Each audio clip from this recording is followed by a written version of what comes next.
Emelie, hey, congratulations for your documentary, Bitterbrush. Thank you. So tell us, what sparked the idea for your documentary, Bitterbrush? Um, this what sparked the idea. Well, I was living out there, so I was living in the area, and I wanted to make something close to home. And I met Hollyn, and I was sort of wanting to make something with women, and basically that was,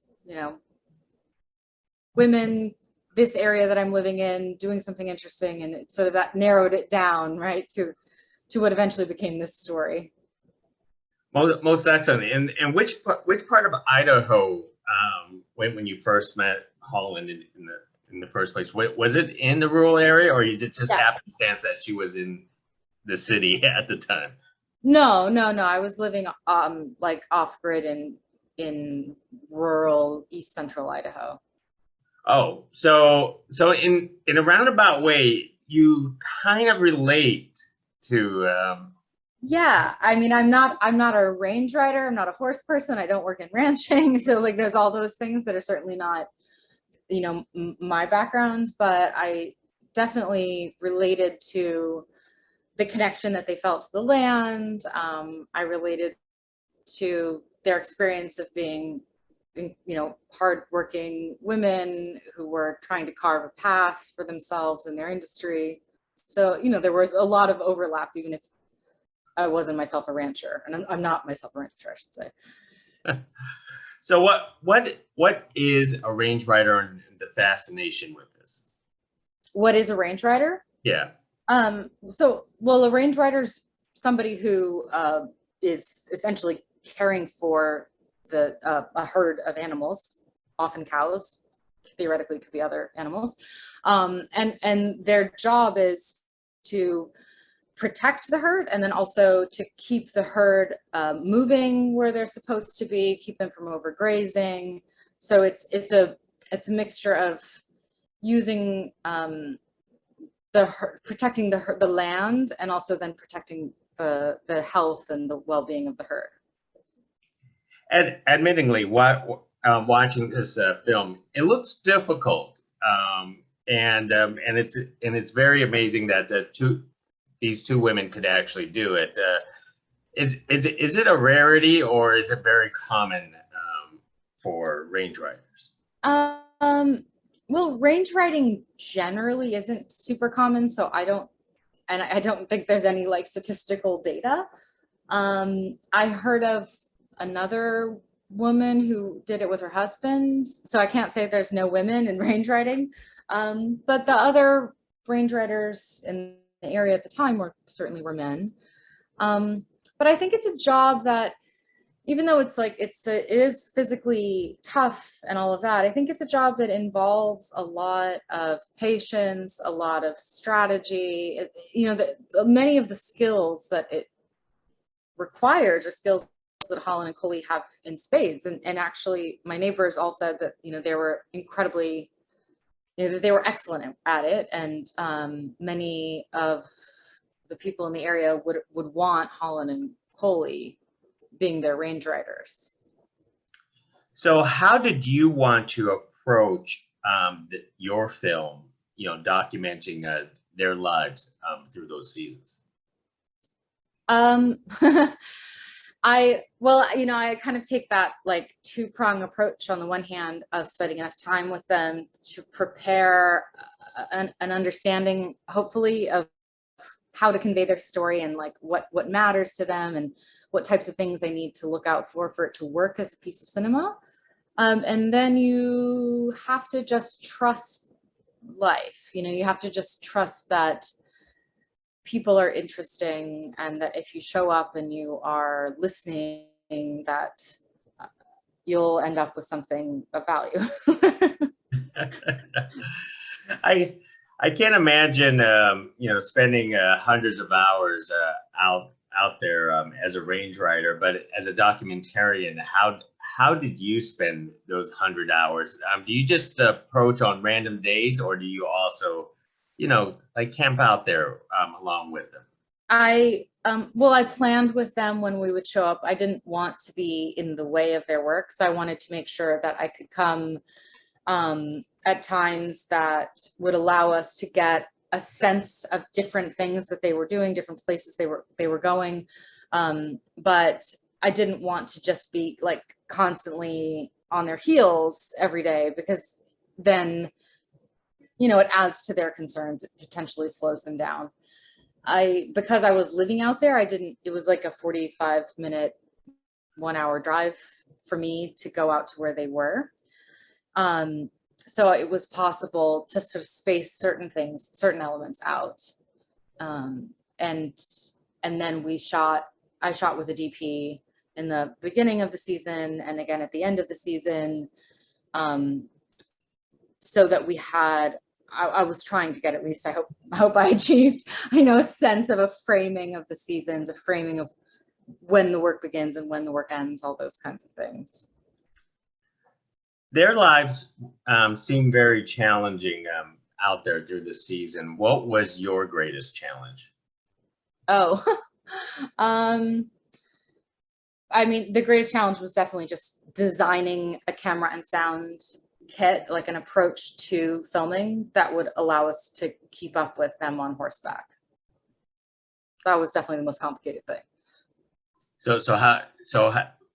How did you pull that off? It's just the equipment. What was Yeah, I mean, the equipment, also the operator, so the scenes where you see, Hollyn in the snowstorm, for instance. Derek was riding on a horse while filming. So to find the right horse, the right DP, the right camera, the right sound recording approach that would allow us to capture that was like complicated. It was a matter of the kit, but it was also a matter of little things like finding a horse that would follow and would be a part of that filming team, because ultimately in those moments the horse is almost like the dolly, and if the horse had decided to run in another direction or go herd a cow full speed, it wouldn't have worked well. I'm amazed with their mental fortitude, being in the rural setting, especially with the type of job and the isolation and the patience and so on. But tell me about your mental fortitude, because you have to document them along with your own patience and mental fortitude in this case. Yeah, I mean, I think when you look in retrospect, you go, oh yeah, I guess I was pretty determined to do this. I was pregnant when we started filming, and I gave birth in the middle of the summer. I guess looking back, I go, oh yeah, I must have I was a bit of a dog with a bone about the idea that I was going to get this film done. But I think, when you really care about something, when you really believe in it, when you really love it, that's how you tend to behave. And it's one of the things that, the less obvious connections between me and them, that we have something we were really, just determined to do, that we cared deeply about. And they would vocalize to me that they saw that in how I felt about what I did, and I could see that they felt the same way about what they do. Did their bond and friendship was portrayed very strong? Did you even sense any changes over the seasons, or they were just consistent all the way through?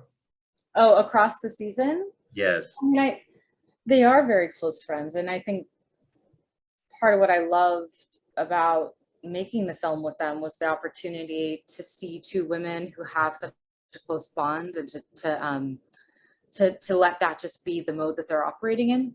I didn't, it wasn't like there was like fights or things like that transpiring, but I think that certainly by the time we reach the end of the season and you see that Hollyn is thinking about her future with her baby, and Colie is, sad to lose the end of this summer, and we see them go separate ways, it does drive home the ways in which, like, as we get older, our friendships remain really strong maybe, but some of our priorities and our directions begin to shift. And there's something about watching the way that the friendship evolves and accommodates that I find really interesting.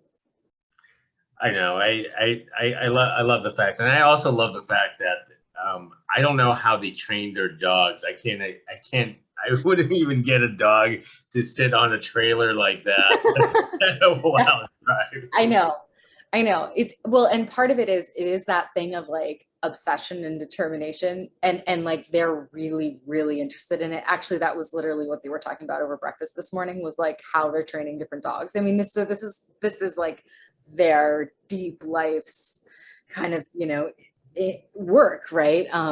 Those dogs are amazing, right? They're really highly skilled members of the team, and without them, the work doesn't get done. Just full stop. Yeah, you did manage to document a very interesting life that a lot of people don't see. But Emelie, well, one more thing before I let you go is, as audiences everywhere have a chance to watch your documentary, what is the one most important take you hope that they walk away with after watching your film? I hope that they just lean into the experience and let the landscape and the experience of these two women kind of wash over them, and maybe come away with, I suppose I don't want to dictate what people come away with, but for me, I was hoping that I could convey something about the experience of being a human living very close to the land and working very closely with the land. So I hope people eventually connect with that. Terrific. Well, you've done amazing job. It's a beautiful film with a beautiful story. Once again, congratulations, and thank you for carrying this conversation with us about Bitterbrush. Thank you. Thank you. Bye now. Bye.